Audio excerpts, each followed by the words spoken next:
imagine. They're better than most of us. Um, all right, I'll get started now. So thanks heaps to everyone for coming along. Special shout outs to Julian and Lucinda from 100 to 0 for offering to host this great workshop on how we can do a better job of digital storytelling. A little bit about us. So my name's David Snyder. I'm from Town Team Movement. We call ourselves a movement of positive doers.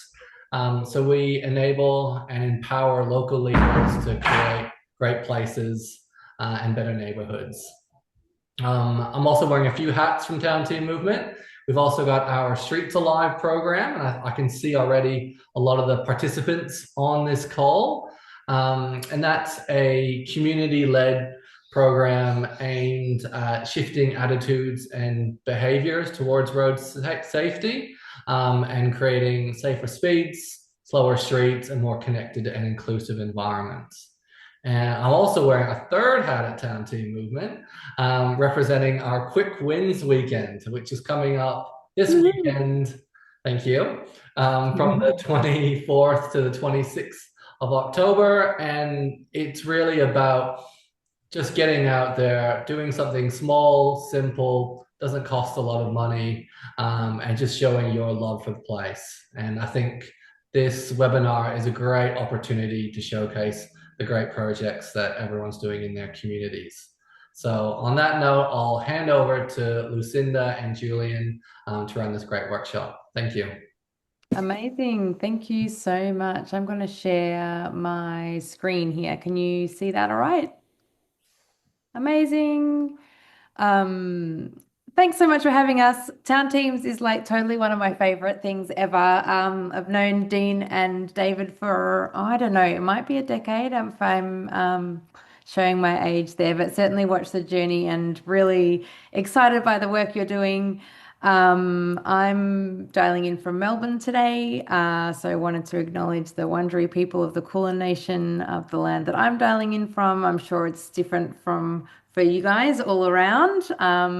If you've got the chat open, I don't know if you were happy to use the chat today, and you know what country you're on, you might want to put that in the chat just as sort of a remote acknowledgement of the different places uh, that we share, because we're going to be talking a lot about place today.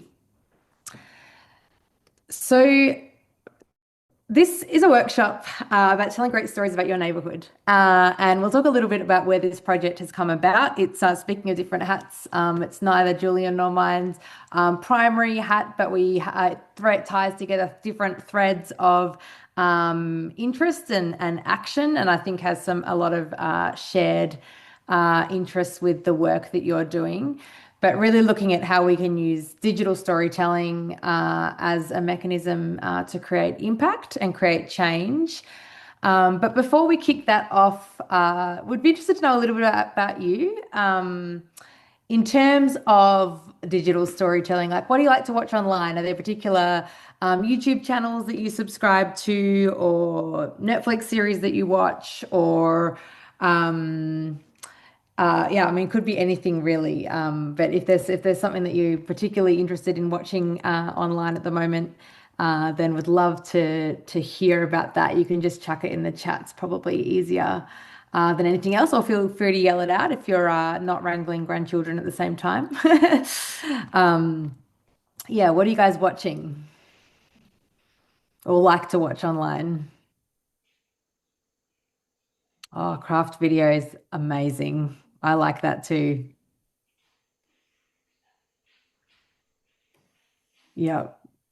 Julian, are you watching anything super nerdy at the moment? You've often got some pretty interesting things going on. Yeah, I binge politics quite a bit from time to time, and then I get away from that and watch stupid things. My nerdy online hobbies are some of the tech stuff I'm interested in. So I always nerd out about just niche stuff. New backpacks. Yeah, sign me up for the best reviews ever. Yeah. Yeah, amazing. I have a 13-year-old and I am discovering the world of watching speedrun of video games. which I have really tried to get my head around. We sometimes go and watch them live as well as watch them on YouTube. But the idea of watching someone else play a video game was totally foreign to me and felt like totally weird. But actually, when I think about it, it's not really any different from like watching other people play sport. Like I'm still not playing, there's a lot of strategy involved. And so yeah, Hollow Knight and Silksong are the current ones that we're watching. Anyone made videos before? Of any kind? Yep. Philippa, what kind of videos have you made? I just see you nodding there. Yeah, so well, I'm a gamer, so I have done some Twitch stuff, but Amazing. I I'm in the crafting YouTube world. I only have 200 followers, but I do flat lay crafting. So for those who don't know, we do basically might be a tutorial or it might be a flick through of what you've made or what's called craft with me's, which might be hour or 2 hour long videos where you talk while you're doing it and that you get Love followers, it. but then you like sell your stuff on Etsy. So you've got to build up a community of people watching you so then they can buy the stuff. I've got like 10,000 on Etsy and three of them are my mum. So like it's my side hustle for when I retire. But like some of the people I follow have like 45,000 followers and they've got Yeah. 400,000 sales on Etsy. So like that's what I'm aiming for. I've got a long way to go. Amazing. Yeah, I Yeah. love all of that. Yeah, it's But such a big all you need is world, a right? phone and a stand. And I found that like the Halo ring that I got with my whatever it's called kit, influencer kit, is really good for crafting. So I've just got it set on my crafting table permanently now because it's great light for when you're making stuff. I make junk journals and handmade cards. I was going to ask next, what do you craft? Anything, Yeah, paper. I'm an yeah, addict. love it. Anyone else made videos of any kind? Doesn't have to necessarily be like YouTube videos, but other like taking personal videos. Yes. Am I coming through? Yeah, thanks, Peter. What sort of videos do you like making? Run a YouTube channel, creating acts of kindness, and actually collaborating with Town Team Movement this weekend to create a kind of like a collage or a compilation video of all the people creating their own little quick wins. So yeah, there's a few people in this group already that I think I've spoken to, and they'll be sending me some video from the weekend, and we'll be putting it together for a little 90-second reel. Amazing. Love it. Yeah. Awesome. I'm just going to throw over to Julian to introduce himself. So great to be here. I am a city nerd, so what you folks are working on is very much up my alley. I come to this world from a design and engineering perspective, and these days I lecture, I teach media here in Melbourne, and yeah, I've become a YouTuber, I've become a TikToker. So for me, this was a project that kicked off in the pandemic, as many hobbies did, and it's really kind of taken over a bit of my life. I've worked for the ABC making content, had a recent video going up on ABC Science YouTube, talking about the center of cities and how that's defined. So this is kind of what I do and what I'm really interested in. And I love the idea of a quick wins weekend for a few reasons. One, if there's a space, can I say, that like is challenging and complex, it's how do we design our cities? But God, it's one where we can get some wins. Like, because wins can be very small. It can be the installation of a couple new bike hoops out the side of a gym, through to big wins like we've kind of had here in Victoria, where now 30 kilometers per hour can be put anywhere, where it used to be something that had to be niche and a trial. So kind of big changes as well. So I make content. If you want to follow me, as we say in the beers, like and subscribe. Julian O'Shea is my handle, and I make videos on Instagram and TikTok. They're often short form about design and cities. And on YouTube, they're a bit longer, like five to 10 minutes. And they fit in the category of explainers. So I've become a bit known as the Melbourne guy, because I make a lot of videos about Melbourne. So much so that I think last year I was standing in Cambodia looking over at the Angkor temples. It's sunrise, it's dawn, it's beautiful. I'm kind of just vibing out on these hundreds of years old building, and someone just yells, "Melbourne guy!" So yeah, it follows me. But my series started and it was called Unknown Melbourne. And people ask, like, "Oh, do you love the city that much?" And like, yes, I do. But part of it was because I started this project when I was only legally allowed 5 kilometers from my house. So that was very much a factor in why it was such a local bit of content. But if there's one thing I do well, and I'm allowed to blow my own horn, even though it's not a very Australian thing to do, um, I'd say the one thing I'm good at, it's that I make things interesting for people that didn't know they were interested in them. That would be kind of the strength of my content. Talking about escalator design or intersections or traffic signage. So there's some of the things I'd love to share with you folks today. This doesn't have to be hard, it doesn't have to be scary, and it can be fun. So relax. Amazing. Thanks, Julian. We're going to watch a bunch of Julian's videos today. I come from the placemaking world. I come from urban design background, although I spent the last decade or so working in tech, in big data, and now in financial technology, looking at different ways to solve city problems from a tech angle. But throughout all of those has been storytelling. And I think these days, more than anything else, I would say what I do is storytelling. It's not always online. So I come at this project from perhaps some other angles of storytelling. I'm a keynote speaker, writing a book about housing. And I do part of that online or Substack it, another sort of short form format. But I'm looking at different ways of digital storytelling that isn't necessarily always video. But certainly in my experience from placemaking days, storytelling has been central to all of it. And I'm sure you know this. This is what you're living and breathing. But, I read a recent article that I think really stood out to me that said only 3% of people will change their mind when they read data or facts about a topic. But many, many more will change their mind when they hear stories about it. So I think when it comes to placemaking, you could have really fantastic data about the number of people attended. And I'm a huge data nerd and always think that we should count all of the things that we can count. But equally, the social proof that you get from people's experience and the stories that you tell about it can be equally powerful when it comes to scaling impact and talking about policy change and social change and exchanging lessons like you do with all the different town team groups. So I think this is just another medium that we're going to learn about today. Why the 100 to Zero project? Just really briefly, this is an initiative that is funded by the federal government through their National Road Safety Grants program, and really looking at the amount of money that is currently spent on road safety campaigns and the audience of that. So if you see, and this is one that I love, that less than 8% of ABC viewers are under 40. Which you might then say that the ABC, if you sort of scale that out without a lot of innovation, is perhaps like a dying media.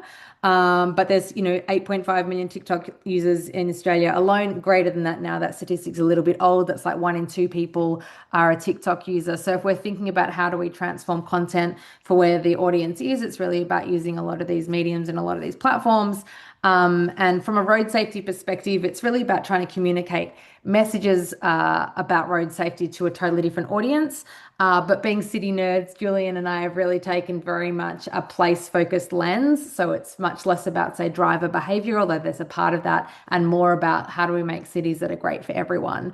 So this webinar is, I guess, sharing some lessons from this specific campaign that's been running over the past year. We're going to share some of the videos that have been created and then look at some practical steps and how-tos.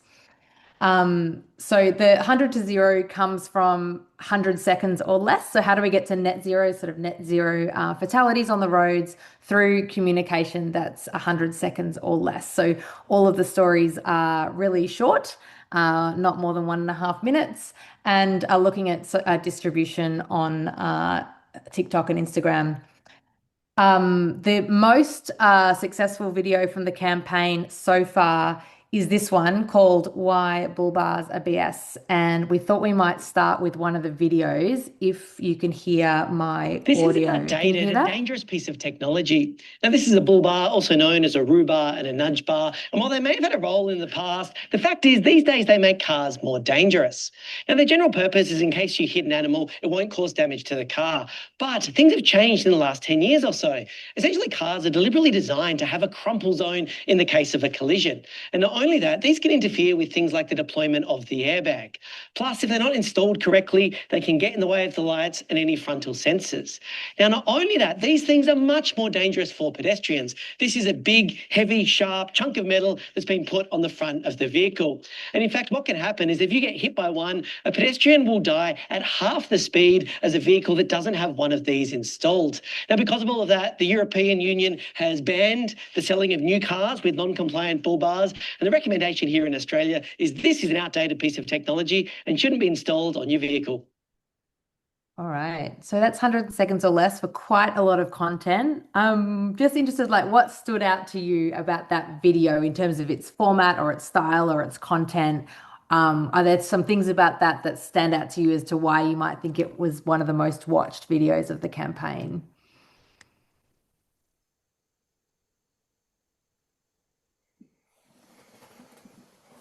Courtney says catchy title indeed. A bit of a provocative title as well. There was a sense of Yep. urgency. Yep. Yeah, some pretty heavy topics in a way. Yeah, we'll talk about and break down some of the key features of that video and a couple of others. While all of the videos of the campaign have some of these similar hallmarks, this one is potentially one of the most watched because it touches on a very sensitive issue. There are some big sort of Truckzilla drivers who are not really happy with videos like this. So it had a lot of dialogue, I guess. It sparked a lot of conversation, a lot of engagement, which probably then drove further viewers about that. Um, A lot of people didn't like this video in the no, shots. yeah, that's right. I'm on team pedestrian though. That's fine. Yeah. So just today in the time that we've got left, and I know it's late for you guys on the East Coast, and trying to find a time that really suited everyone. We're going to just talk about a couple of different types of content that might be useful in the kind of city space, and then 5 keys to kind of creating really good short videos. And with the view that, maybe with the Quick Wins weekend coming up, you might want to create your own. I think the best videos are the ones that are super raw, authentic, that you're creating yourself. And there's no reason why anyone can't create them these days. So in terms of types of content, here's just a few other city nerds that we follow that are useful for inspiration. The perhaps most common content, and this is what Julian creates a lot of as well, is explainers, picking one specific small area of the city and looking at how you might explain it. City Beautiful is a YouTube channel worth following, and let's just have a quick look at one I of don't know if these. you've heard, but there's a lot of controversy around this new type of bus stop in LA. The idea was to create an alternative to bus shelters that added lighting and shade in areas where traditional bus shelters aren't practical, such as on narrow sidewalks, as well as to make the space safer for women and communities of color as they wait for the bus. Defenders of the LA DOT and the designers of the shelter have said that the design is cheaper than typical bus shelters, can be installed without permits from other city departments, and was funded entirely through grants. But the compliments generally end there. Critics say that the structure isn't positioned correctly to adequately shade the sidewalk at the hottest parts of the day, doesn't actually light up the area, took too much time and money to develop, doesn't provide any place to sit, and doesn't adequately solve any gender or race-related issues. Critics of the LA DOT have wondered why they spent so much money and time redesigning bus shelters when they could have spent more time and effort instead just modifying existing regulations and removing constraints to installing regular bus shelters. So I guess in a lot of the video, and I'm sure a lot of the content that you consume yourself, you can see that they've just heroed in on one really specific thing, the design of this bus shelter. And I think a lot of the flavor of Julian's content, if you've seen any of that, is telling you all of these things about a piece of infrastructure that you're really curious about now that someone's telling you about it, but you'd never thought about before. And I think in placemaking in cities, there's so many different great examples of that. Like, why is a curb like that? Why is the width of the footpath like that? What do we think about street trees in this area? And it's the topics that really resonate with people, and going deep on the nitty-gritty design of one piece of infrastructure is a good place to look. Another example, and not just bikes, creates a lot of great content about this. Another great city nerd to follow But this is a great example if you perhaps don't want to film yourself, if you're not really wanting to talk to camera or set up a tripod, or, there's lots of reasons why we might want to do that. But voiceover is a great way to create this kind of content as well. And we'll just watch some of this one. Watch this traffic light. When the light goes red for cars, it goes green for bicycles, but it goes green in every direction at the same time. There are dozens of junctions like this one in the Dutch city of Groningen. Urban cycling moves at a human scale at speeds that we evolved to deal with, so people cycling have time to react to one another. And because we won't watch all of that one, but you get the idea. If you just wanted to actually film what was happening in a place and lay voiceover afterwards, that's a really great way to create content as well. A lot of crafting videos are like that, actually, where you're really watching the action rather than the person. There's also long form content, and we won't show this one, but this is the actual City Nerd at City Nerd, and we did some collaborative workshops with him when he was in Melbourne in March this year. But these are quite long videos, like 22 minutes, 30 minutes, about different city issues, different city reviews.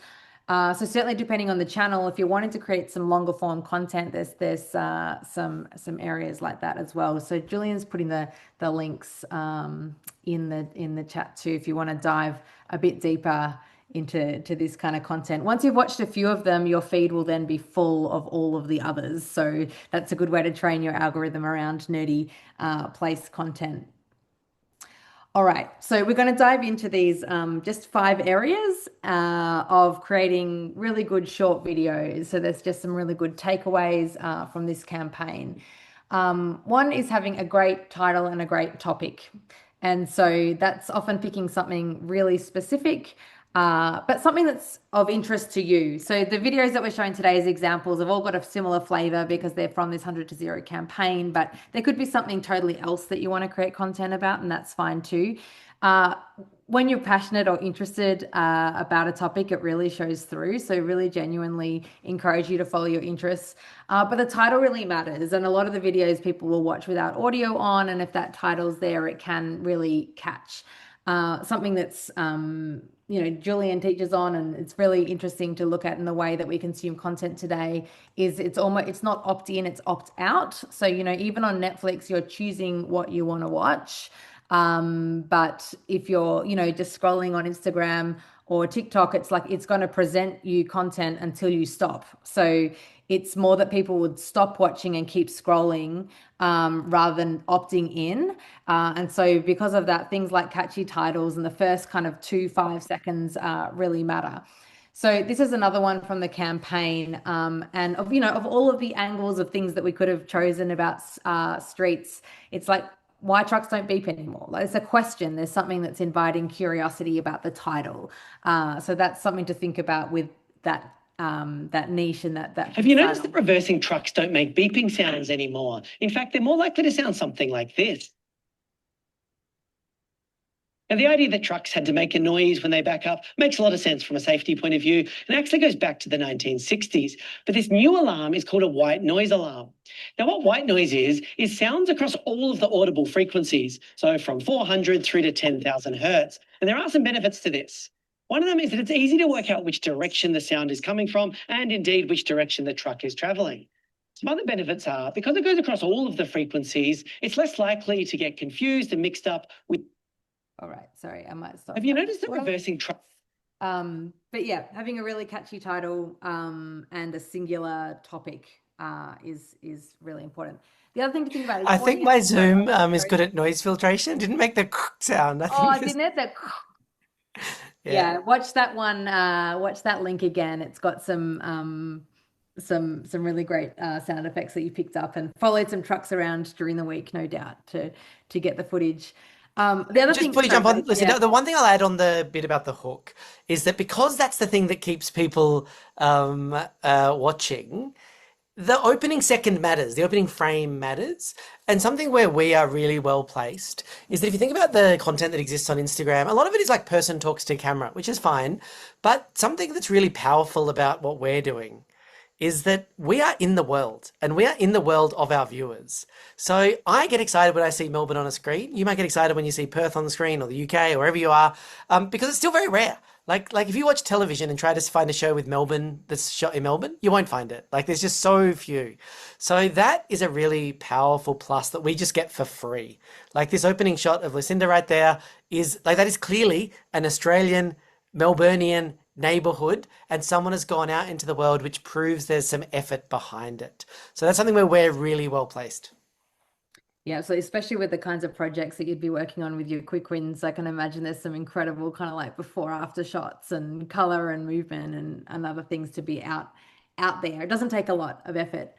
The second thing is audience, and I think a lot of these videos are successful in that they're picking quite a niche topic that has a fairly wide appeal, but also has some thought to who the audience is. So with 100 to 0, obviously that's a really wide topic. Like who's a road user? Like, all of us are road users in some ways. So created different videos that are talking more to drivers or to pedestrians or to cyclists within those groups, and trying to be quite specific in the audience. This is probably things that you might come across already, but sometimes, with community engagement or other activities, but sometimes when you're more specific on the audience, it's more successful than if you're too broad, because if it's too broad, if it's for everyone, then it's also for no one in that sense. So I don't know if you had anything you wanted to add to that one on audience, Julian. Yeah, just that the something weird about making online video is that the view count is front and center, as is your subscriber count. And I think that's unfair. Like, so think of all your favorite restaurants and bars. When you walk in, they don't say, we've served this many customers. And if they did, of course, they will have served less than McDonald's and KFC and whatever. And no one thinks they're better. So it's the one part of the world where like the metrics are just, I think, too far in your face. And what we found, Lucinda and I, from our change making work, is that winning the right hearts and minds is more important than more. And just note that. So don't be scared if your video gets 300 or 400 views. That's a lot of people. Like if you're talking to a room of 300 people, that's a lot. So just note that fact and feel okay about it. Yeah. So within the campaign, this was an example of one that sort of narrowed in on parents and looking at how we might create content within that road safety just for the parents group. So we'll just show the start of this one, Babs. If you've walked to school in Australia, chances are you'll know your friendly local lollipop person. But why are they called lollipop people, and where does that name come from? Well, the first reference to a crossing supervisor is from the 1920s in the United States with the rise of the automobile and children needing to get to school safely. But the term lollipop person or man or woman was popularised by a road safety campaign in the 1960s in the UK, and also because the sign they hold looks a lot like a lollipop. Here in Australia, and I want to say thank you to that crossing supervisor who's actually outside my kids' primary school and gave his consent to be in that video as well. That's another thing that's probably important, that if you are working with people who are going to be in the videos, to get their consent to be filmed if it's up close like that and they're identifiable. And yeah, on audience, it's interesting to the point, Julian's point earlier around, the numbers are quite unfair. You might want to speak to this, Julian, but sometimes the videos get the attention of people that can be really influential, even if it's not the highest numbers. Yeah, a lot of examples of this. I made a video about the Melbourne water supply system. We've got a unique one, very distinct, rare system where we use protected catchments. So I made a video about that, and I put one very rarely on LinkedIn. And on LinkedIn, you can see who's viewed your content, and it says, this has been watched by people from Melbourne water, such and such water, such and such this. So it did a real lap of the people kind of relevant to it. One of my early videos was celebrating a great bike lane on St Kilda Road. And one of the comments is from like the state member saying, we're so proud of this. So like it might find its audience in relevance more than in numbers. And I thought this was cute. I got this email just out of the blue in the mail from the Climate Change Safety Transport Division of the City of Melbourne, just saying, we've been sharing your videos internally, and we give a pixelated thumbs up emoji every week to someone, and you get it this week. And it's just like, there is probably no group that I would rather see my content than that group, the people that make decisions about what the streets look like. And that is perhaps more relevant than any view count. So just note that. And weirdly, you're more likely to find it because they're the people most interested and keen on it. Absolutely. I think particularly around placemaking, often the change work isn't in the obvious work. It's around the relationships or the policy or the regulation or the insurance or other kind of people behind the scenes who need to hear these stories. So that's a really important one.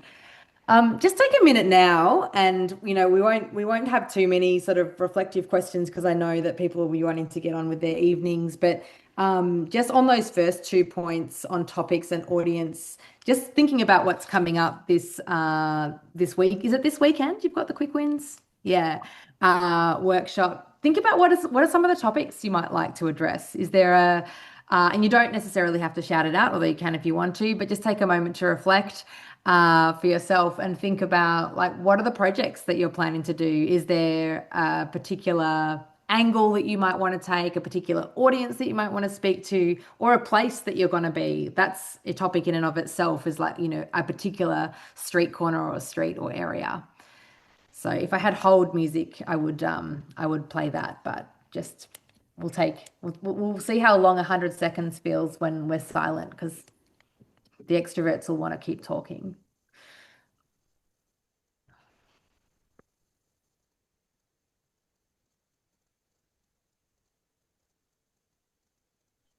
All right, I might kick it off then to break the silence.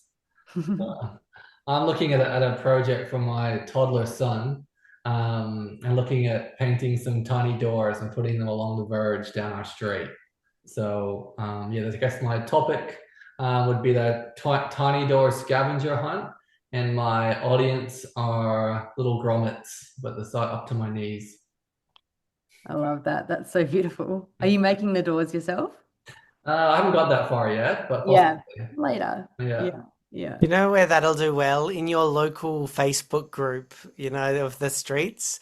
When we're in the bit of lockdown-ish mode, which we had a lot of in Melbourne, there are a few chats of our kids have painted these rocks with smiley faces on them and they've hid them on such and such street. Go and try to find them.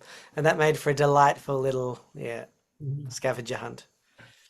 That's a good point. I'll post it in my Hammy Hill Dad's chat. Yep, they'll love it. They'll love it. Tell them to take their own figurines to put next to the door. I will. Philippa?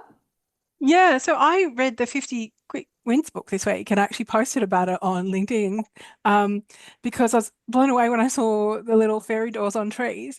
And I've decided I live across the road from a park, so I've decided I'm going to do that in the park across the road. But I'm going to practice in my backyard for the cats first to make sure I get it right. So the cats are going to be like have adventures with fairy doors once I work out how to do it, and then I'll do that in the park. So I that's love my it. thing. And there's a lot of like, cat-friendly videos that, has a sub-audience in and of itself of people liking to watch cats doing Yeah. things. Well, I tagged Dean on saying, I don't know how to do this. And he tagged a couple of people who've done it. So I'll have to do some follow up with them. So, but I'm really excited about that. I also want to put some little libraries there. But I'll probably have to talk to the council about that. Yeah. But I'll find out if we can get some funding. I'll probably just give them the $300, whatever it is myself, if it means I can get a little library in there, because I can put some of my books in there because I'm doing a clean out. I'm donating to the local op shop at the moment, but I just thought, it'd be great. It's a park. Look, I live in a new estate, and that people don't really have very big backyards, but there's parks at regular intervals, and so the park is in constant use by families, local people, and I just thought, what a great way to sort of just zhuzh it up a bit and make some talking points for people. That's fantastic. One observation is that you use the phrase the library, and I suspect almost everyone on the call knew what that is. I certainly did. But when I started making videos, because people find interesting what's at the edge of their knowledge, like, too much is not that interesting, and if it's like brand new. So something I found is that I was trying to like discover new things, and I realized there's lots of stuff that I know that that the world doesn't, or different people don't. A video that just says what is a little library would do so well, because most people haven't heard of that concept, or at least many people haven't. And those that do know about it won't have ever seen yours, because that is new for them. So even if someone is like the local library champion and have seen hundreds of them, they've never seen yours. And specifics is the way to kind of navigate that line of both, like, this topic is unfamiliar to many, so exciting, but it's interesting to those that know a lot, because it's either a case study of it. So yeah, that would do well. Well, I've done some research because we're a long way from the nearest library. There's like about 20-minute drive or so. So there's one little library about 15 minutes drive, and there's nothing else in the area. So I think it would be a good initiative. And you can put them in your front yard, but I don't know if I want to go down that route. But given I'm literally 10 meters across the road from a park, I thought that would be a good spot. But obviously, I do need to get council approval for that. But I think that I thought I'd start with a gorilla fairy door and go from there. Need less permits for the fairy door, perhaps. That's right. Any other thoughts on topics or an audience that you're interested to speak to around the quick wins? So I have to jump into Philippa because if you've got your quick wins book, you should also have some get out of jail free cards. So you're welcome to use that instead of your council approval for this weekend. Okay, thank you. Yeah, excellent. All right, folks, we'll keep moving. Beyond topic and audience, the next thing is to have just one key message per video. It's really easy to want to put in all the stories and all the complexity and all the background. Even in something quite simple, it can, there's many different stories you can tell. That's fine. Make lots of videos. You could make 10 videos just about bollards if you wanted to. We're going to watch a video about bollards in a moment. But, of all of the different things you could talk about, just pick one. And it's easier to make 10 one-minute videos than one longer one in terms of engagement. You can really zero in on that specific topic. And choosing your angle well. Yeah, any thoughts on that, Julian? I know this is something that you've got a good radar for picking the one thing. Yeah, and by one thing, like I'm standing in Fed Square, like I'm just surrounded by different interesting bits. So the idea that I'm talking about a bollard, to me, I find quite enjoyable. But that's kind of what that means. Again, we're really well placed because if there is a local park that ends up popping up from kind of action like this, spend time and live in it. Let's talk about the trees one day, talk about the benches and seats one day, talk about the access another day, and have fun with it, but give people a reason to come and watch. Amazing. And I just took a really terrible screenshot of that video. I'm sorry, but let's This is one of my favourite inventions, and it might be something you haven't given a lot of thought to. This is a bollard, and what they do is they separate traffic from the things that the engineers want to keep safe, often people and infrastructure. Now, I said traffic deliberately rather than cars because these things go back hundreds of years, back for people when cruising around in horses and carriages. Now, the form factor varies quite a lot. They could be fixed, they could be removable, they can even be electronic and retractable. But they've all got a similar role, basically stopping cars. And they're so effective, they're actually used in anti-terrorism measures to stop deliberate car rammings. Part of the reason I think these are such a great invention and intervention is they're so simple, easy to install, and they work. A couple of these, there won't be any cars in a bike lane or areas for pedestrian. So if you're a driver, be careful of these because the bollards always win. And if you're a pedestrian, feel happy in knowing the humble bollard is keeping you safe. I think this video also really speaks to the point about highlighting something that either you didn't think you wanted to know about, but you do, or that is on the edge of everyone's knowledge. Like we all know what a bollard is. Like you walk past them every day, but you perhaps haven't thought about their history or their impact. So really you can create stories about almost anything, particularly in the built environment. So having one key message and then the hook, like the angle that you take and what you say in the first sentence or the title really, really matters in terms of engagement and finding that one angle. So thinking about what's on the title screen. So you don't have to necessarily do that when you're filming, but when you're editing, which we'll get to shortly, like what do people see when they first land on the page, and what the title is. Creates that curiosity and really builds to keep engaged. So there's lots of great tools, super easy tools out there to create text and videos. We'll talk about that in a moment. But that hook is super interesting. So, here's one example of talking about a policy change in South Australia around mobile phone surveillance in cars, which doesn't sound like a particularly interesting topic that anyone is actually going to click on a news link to read about. But how do you lose your license in 7 days is one of the videos that's really had the highest engagement from this campaign. So it's about checking that angle as well. 3 people are going to lose their licence in the very first week that South Australia started implementing demerit points and fines for mobile phones detected by camera. So I won't watch the whole video, but I think again, using the context, like you can absolutely create videos at home in front of your screen if that's what you want to do. And there's ways to make those interesting, but just being out on the street, holding your phone, showing the cars, it does so much of the work for you. And I think that's the really great thing about placemaking because you're in these places with the people doing the things as well. Yeah, so just things to think about if you're planning ahead for what you're going to be making this weekend. If you've got a project that you're doing and you've got the title and you're thinking about the audience that you might work with, think about what's one message. So you might actually create 4 or 5 videos this weekend and create and sequence how you distribute them rather than trying to fit them all into one. And then think about what's that one hook, what's that one angle that you might want to take with those. All right. I'm going to throw to Julian now just to think about platform and thinking about how you plan to distribute your content once you've created it. Something we've found in putting together these workshops is we spend a lot of time just talking about what kind of makes a good video, and surprisingly little time talking about some of the questions of structure and even kind of some of the technical side. So to make a video, the tool that you consume it on is the best tool to create it on, and that is your phone. I'm assuming everyone here has a relatively up-to-date smartphone. These days, up-to-date is in the last 5 years, or even longer. They're totally fine. Now, when we talk a lot about social platforms, something that has kind of nicely happened, the world's kind of converged on scrolling vertical video. Now, there are other formats that exist, but YouTube has YouTube Shorts. TikTok is designed in that format. Instagram Reels, and even there, within one click, you're probably watching videos, and even LinkedIn have started to do it. So in one sense, it's made our life easier. You can make videos for any of these platforms, but weirdly, if you make a video, you can probably upload it to all of these platforms, which certainly makes the effort go a long way. I didn't even mention Facebook on that slide, but yeah, that does the same thing as well. So there are some kind of similarities and there are some little differences to them, but realize that 90% of the work will be making the video, and then the uploading bit is a small portion, and you kind of get it for free beyond that.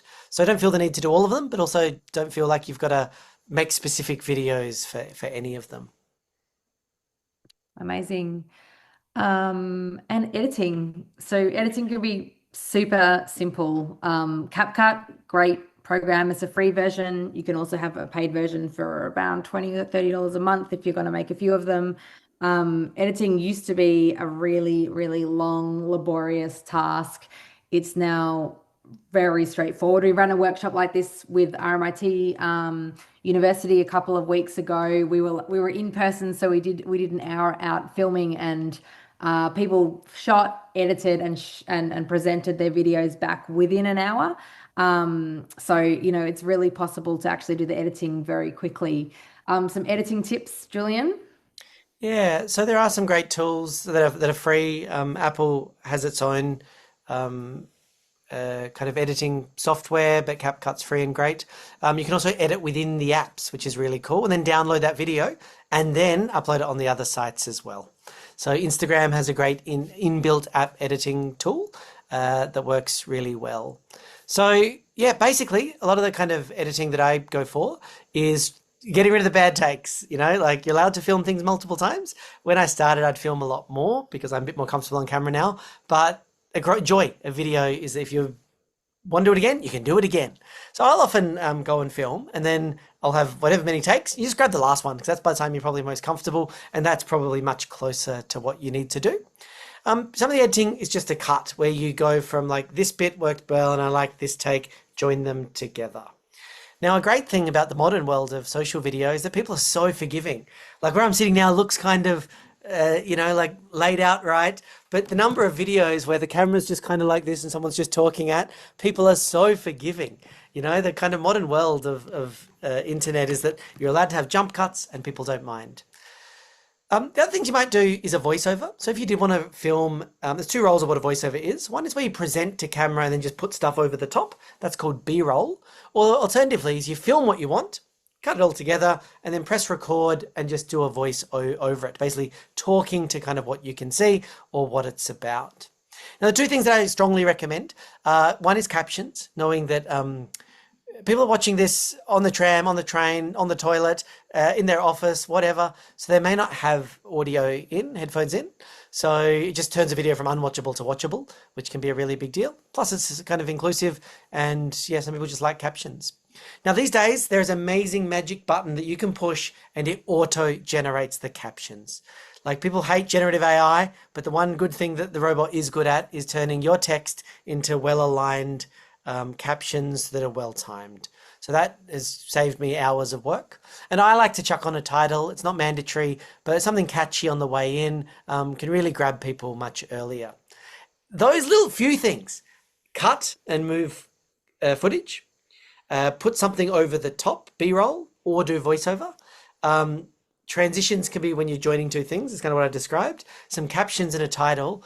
That's it. Like, that is all you need to do to make fantastic social video. Or you could learn and become a great editor, but this will get you 99, 95% of the way. Yeah, and I think to your point about people being forgiving, sometimes it's even better. Like, sometimes it's like in a world of AI content, like having the messy bits makes it look real and human, and it's your own story. So don't be worried about that at all. All right, finally on gear and approach, and I know Philippa, you just had a couple of questions about this. Like, honestly, the phone is probably 90% of what you need. 99% I'd go as far as saying, but if you want to get fancy, there are some other things to think about. So I'll let you talk to these, Julian. Yeah, look, it's getting harder and harder to recommend anything other than your phone. Like, if you wanted to spend less than $2,000, I would still say phone is the best. Like, it's not even like not as good as cameras. It is better than almost all cameras these days because you can do so much more with them. So the way that I generally film is a couple ways. I do have a separate camera, which is one of these kind of Osmo cameras, the one that's on the screen there. So those ones have a magnet, or I've got a little magnet case for them. I can put it on a pole and then just film myself there. But yeah, I've done all of the above of Lucinda, hold this for me, just point it at my face. You know, that works pretty well. I've done put it on a tripod, or these days you can get little like phone stand things that, you know, like just your phone clicks on. So you just need to put one of them on a pole, like on a bench or something, press record, and that's your tripod. So you don't need to think tripod to mean something big. The other version of this is just lean it against the book bag. You know, I've filmed like that as well quite a bit. So look, anything kind of goes. Now, being close, if you're close to your camera, so, you know, it's kind of in like that far from you, you're holding it up. As you've seen, that audio is generally good enough, If you want to get a bit better, there's a few options for audio. You can, there are some of those wireless microphones. So they can be little things that you see clipped on your person. So you'll often see creators holding up something to either their mouth like that, or they clip it on just there. Wireless microphones for mobile phones is kind of what you Google there. These days they're very affordable. So they kind of plug into the bottom, wireless receiver, and you've got one right there. I've been recommending so that's kind of tripods. Yeah, that works with the DJI or your phone. But do have good audio. And again, these days, there's a button in a lot of the software tools that says get rid of the noise. And it does a decent job of things like background car sounds and rumbling. Bit more for studios, but if you want to kind of look and present well, you can have a soft light. Now, if I turn my camera around, there's a big old light sitting right there because I sometimes film here. But you can make the same thing by just sitting in front of a window. So you can just put your camera there. It's better to have the light coming on your face rather than being behind it. So look, basically almost all of my videos is filmed on just my regular phone, which is an iPhone, with a microphone or without if I'm close enough, and then recorded and cut on CapCut for free. So yeah, I've actually got way more gear that I just don't use much anymore. I'd say 90% of my videos is what you can see on screen. Yeah, a microphone and a phone. That's very much it. I would say one challenge of perhaps filming in busy city spaces can be audio. If you're not like right up close, you know, it's just there's a lot of background noise that it can be hard to pick up. So yeah, certainly that would be the one thing to think about if you are looking to create more videos. But equally, like if you just want to play around this weekend, like for sure, just go for it. Don't be too worried about it. All right. Camera equipment. I don't know if there's anything you want to highlight there. We can share these afterwards if you want sort of more recommendations of. Yeah, some people are just nerds about camera gear and just are interested in it. So look, I don't even necessarily recommend a lot of this stuff, but people have asked what have you used, and that's what it is there. I do use a mirrorless camera for my YouTube videos, but yeah, nothing really to add. Yeah, awesome. That's we're basically at the end for us. We've got some time for questions, and we would love if you just got 2 seconds to take a photo of that, and I can put the link in the chat as well. That's what I was trying to do before when I accidentally stopped the screen, but it'd be helpful for us from. I'm sure you've worked on grants and need to do grant reporting. We're keen on your feedback, but also from us, we've got a couple of these workshops coming up with a bunch of different groups, including another one with town teams.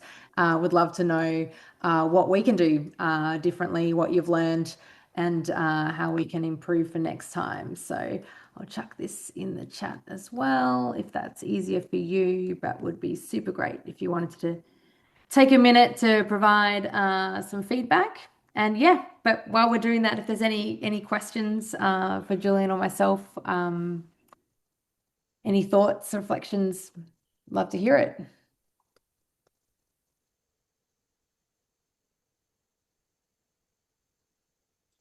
Yeah, awesome little session. Thank you for all the information. I guess in relation to the project we have this weekend, the thing that I'm responsible for is kind of like collating all of the quick wins, and I'm mindful of what you said about having like a singular focus.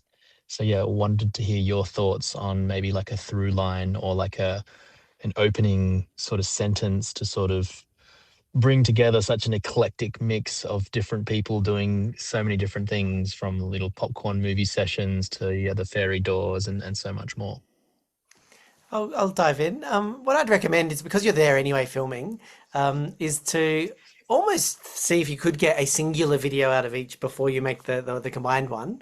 And what does that mean? It means getting someone to say to camera, like, what did you make this week and why is it so cool? And they'll go like, oh, I made fairy doors and da da da da da. And then get that as, like, get what they're saying to camera, and then I'd get the B-roll of that, so all of those close-ups of the fairy doors. So that could be a standalone video, but then the one that brings it all together could be something like, these are the 5 coolest projects from Quick Wins Day, or these are the 5 coolest projects to make the city better in one day. And then you got a countdown, Nice. 5, 4. People love a countdown because something's coming. There's a reason to stay to the end. That first one wasn't very good, but the last one's going to be great. The first one's amazing. The last one's going to be great.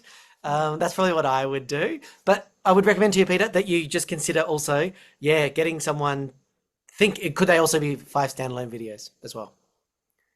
Cool. Great feedback. Amazing. Yeah, I was going to say something similar, maybe a list. Any other questions?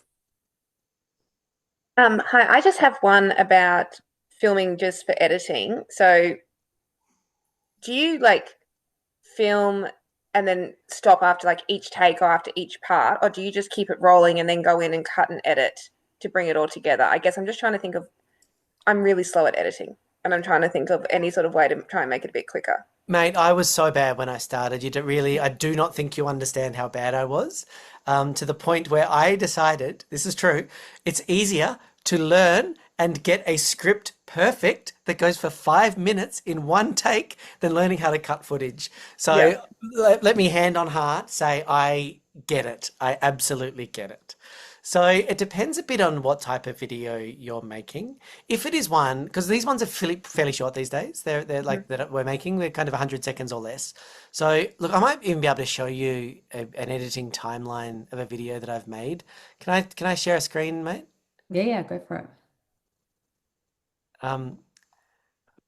So as I said, I use CapCut, which is kind of a free or paid service. So in this video here, this is me talking about the most dangerous roads. Nice catchy little title there. So to answer your question, I would have done this multiple times if you're looking down the bottom where my cursor is, you can see that this only has 2 cuts in it. So all of my editing, from what I say, is 2 cuts. How did I do that? One, it's just not that long. I talk for 1 minute. What would have been between those 2 cuts, I can probably find out, is just a gap of me taking a breath or checking my notes or something. So my final bit of editing is just 1 shot that goes into the timeline with the gaps or mistakes removed. So if I said it 3 times, you cut out the 2 that don't work, and you've got 1, 2, 3. That's it. And then all I've done is covered it up with some overlay of cars, which I didn't take, this was given to me. And that's the whole video. Okay. So to answer your question, if it's a singular script, I would probably say it, keep saying it till you feel comfortable with it, and try to get it in 1.5 or 3 goes, then you're doing very little editing. Great. No, appreciate that. Thank you. Amazing. We're just at time, so I won't keep you longer, knowing you've got lots of things to get onto being in the evening. But really, thanks to town teams for having us and letting us share some of our lessons from this project. And so excited to see the videos that you make, which I hope that you do. Please share them. We'd love to share them on the 100 to 0 channel as well. This isn't just about content created by Julian and others. It's like we're really wanting to promote everyone creating nerdy videos about their neighborhood and cities. And I think that's how change happens, by telling our own stories. So thanks so much. Thanks very much. See you. Thank you. Thank you. Yeah, on behalf of Town Team Movements, huge thanks to Lucinda and Julian giving us your time. I'm very much a beginner at digital storytelling, so I found that really insightful. So thanks heaps. It's probably the wrong thing, but I don't know if any of the Melbourne people will be at the IP2 conference next week, which is in Melbourne. Oh, yeah, I know about it, but I can't make it this time. Yeah. Oh, I'm coming down for it, so I thought, well, I might be able to catch up with you guys, but Oh that's yeah, okay. sure. Please come reach out and say hello. Yeah. All right. What's the conference you're going to, mate? I missed that. It's the IAP2 engagement conference. So I'm a community engagement with placemaking on because I do the consultations for placemaking. Cool. And I'm trying to add more placemaking to my skill set. I'll hit you up on LinkedIn and see if Insta, LinkedIn, there's my email. Feel free to reach out. Yeah. Thank you so much. I'm adding that to the notes I've been taking. So I just thought I'd ask, but if not, another time. So what's the conference for people that do community engagement for a project? So it's councils? the National Conference for Community Engagement. The Engagement Institute which was a rebrand for the IP2 Institute for Public Participation, which is like the national body for community engagement in Australia. And they have their annual conference at this time every year, and it changes states. So it was Sydney last year, it's Melbourne this year. Very cool. Yeah. All right. Well, I won't see you there. Thanks, Sol. Cheers, David. I'll see if you've got time for a coffee or something. Anyway, that'd be lovely. I'll message you. Thank you very much. Mate. Thank you. Cheers. Thanks very much. Bye.